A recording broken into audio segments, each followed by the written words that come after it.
LPG तो GST में है। अभी जो नया जीएसटी कुछ वर्षों से चला है, इसमें तो पूरे देश में एक ही टैक्स रेट है। एलपीजी का प्राइस निर्धारण कैसे होता है, इसमें ट्रांसपेरेंसी नहीं है।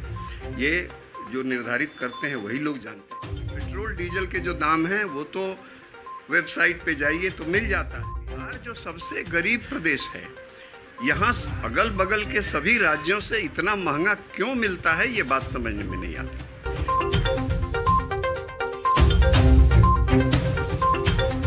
नमस्कार, स्वागत है आपका हिंदुस्तान न्यूज़ 18 में। देश भर में बढ़ रही महंगाई से लोग त्रस्त हैं। पेट्रोल डीजल की तो बात ही छोड़ दे, एलपीजी गैस भी आज काफ़ी महंगा है।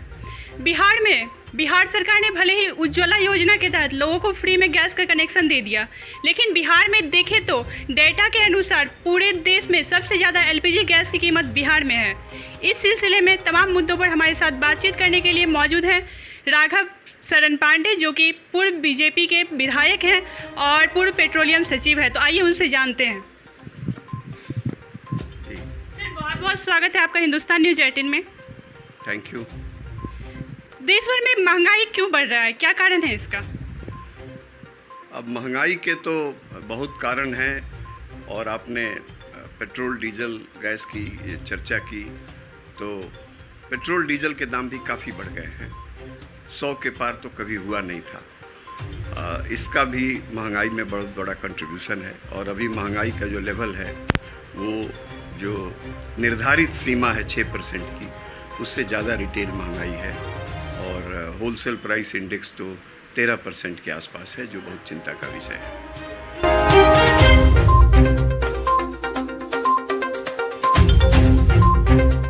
एलपीजी गैस की अगर बात करें तो बिहार में अन्य राज्यों के मुकाबले सबसे ज़्यादा कीमत अभी बिहार में देखने को मिल रहा है एलपीजी गैस पे। इस पर क्या कहना चाहेंगे आप? ये तो बड़ा चिंता का विषय है। एलपीजी गैस के दाम भी काफ़ी बढ़े हैं, पूरे देश में बढ़े हैं, वो तो चिंता का विषय है ही। लेकिन बिहार जो सबसे गरीब प्रदेश है, यहाँ अगल बगल के सभी राज्यों से इतना महंगा क्यों मिलता है, ये बात समझने में नहीं आती। क्योंकि पेट्रोल डीजल में तो भारत सरकार का टैक्स है, इंटरनेशनल प्राइसेज हैं, राज्य सरकारों का भी टैक्स है, तो वो मिला जुला के बढ़ गया है। लेकिन जहाँ तक एलपीजी की बात है, ये कौन सा फॉर्मूला है जिसमें दिल्ली में पटना से करीब 100 रुपये कम पे मिलता है। यहाँ पे यदि 924, कल मैं देख रहा था कहीं पूरे देश का प्राइस, तो 924 रुपया में एक सिलेंडर एलपीजी का हम लोग खरीदते हैं पटना में, और वही 834 रुपये में मिलता है दिल्ली में। तो ये 90 रुपये का जो फ़र्क है, वो बिहार का कंज्यूमर, बिहार की जनता क्यों देगी ज़्यादा, ये बात समझ में नहीं आती। और इसमें एक और बात है कि एलपीजी तो जीएसटी में है। अभी जो नया जीएसटी कुछ वर्षों से चला है, इसमें तो पूरे देश में एक ही टैक्स रेट है। पेट्रोल डीजल में बात अलग है, राज्य सरकारें अलग लगाती हैं, केंद्र सरकार का एक्साइज ड्यूटी अलग है। लेकिन जहाँ तक एलपीजी का सवाल है, इसमें एक जीएसटी है पूरे देश में। तो ये क्यों पटना में इतना ज़्यादा दाम है? 2, 4, 5, 10 रुपये इधर उधर बात समझ में आती है, ट्रांसपोर्टेशन वगैरह, लेकिन ये बात समझ में नहीं आती। और बिहार के कंज्यूमर के साथ ये बहुत बड़ा अन्याय है। और जो भी फॉर्मूला लगता है, इस पर विचार होना चाहिए, आवाज़ उठनी चाहिए। और सरकार का जो गाइडलाइन है, सरकार गाइडलाइन देती है तभी कंपनियां दाम तय करती हैं। तो सरकार का क्या गाइडलाइन है, इसमें ट्रांसपेरेंसी होनी चाहिए। पेट्रोल डीजल के जो दाम हैं वो तो वेबसाइट पे जाइए तो मिल जाता है कि कितना इंटरनेशनल प्राइस है, कितना राज्य सरकार का टैक्स है, कितना केंद्र सरकार का टैक्स है, कितना डीलर का कमीशन है, ये सब मिल जाता है। लेकिन एलपीजी का प्राइस निर्धारण कैसे होता है, इसमें ट्रांसपेरेंसी नहीं है।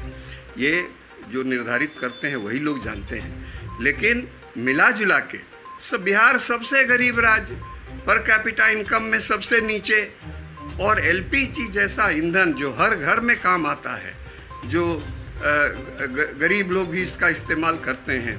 और आपने सही कहा, भारत सरकार ने उज्ज्वला योजना के तहत इसको और भी पॉपुलर किया है, तो ये पॉपुलर तो हो गया। लेकिन सबसे ज़्यादा दाम हम दे रहे हैं, वो भी 100 रुपया प्रति सिलेंडर हर महीने में। ये तो बहुत बड़ा बोझ है, और इसका निवारण तो होना ही चाहिए।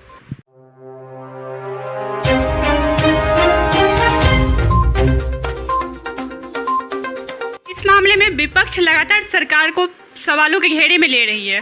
सरकार ये मौका विपक्ष को क्यों दे रही है? क्या सरकार के पास रियायत का कोई संभावना नहीं है? अभी तक तो मैंने नहीं देखा कि किसी ने ये मुद्दा खास करके उठाया है।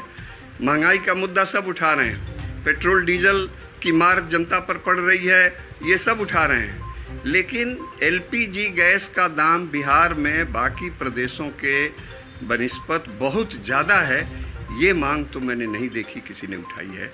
और यदि सब लोग इसको मिलजुल के उठाएंगे तो जो भी फॉर्मूला है वो सामने आएगा और उसमें सुधार करके बिहार में भी कम से कम सस्ता ना तो उसी रेट पर मिले जहां जो यूपी में मिलता है, जो मध्य प्रदेश में मिलता है, जो कलकत्ता में मिलता है, जो दिल्ली में मिलता है, तो इसका निवारण होना चाहिए और इसकी आवाज़ उठनी चाहिए।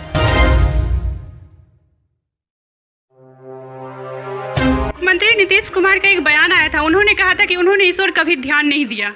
ठीक है, इस पर क्या कहना चाहेंगे आप? क्या सरकार के पास कोई ऐसी योजना नहीं है या फिर सरकार ऐसे ही लोगों से टैक्स वसूलती रहेगी?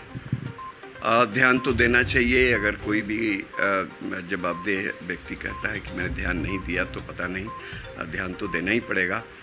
मैंने तो एक ट्वीट करके भी लिखा है जिसमें मुख्यमंत्री जी को, विपक्ष के नेता को और भारत सरकार के पेट्रोलियम मंत्री को भी टैग करके और ये कहा है कि ये बिहार की जनता के साथ अन्याय है और इसका निवारण होना चाहिए। बहुत बहुत धन्यवाद सर आपका। तो अभी अभी आपने सुना कि बिहार में बढ़ते एलपीजी गैस के दाम को लेकर क्या विचार थे पूर्व पेट्रोलियम सचिव राघव सरन जी का। देश और दुनिया की ताज़ा खबर के साथ जुड़े रहने के लिए हिंदुस्तान न्यूज़ 18 को लाइक करें, शेयर करें, सब्सक्राइब करें ताकि पल पल की खबरों से आप रूबरू होते रहें।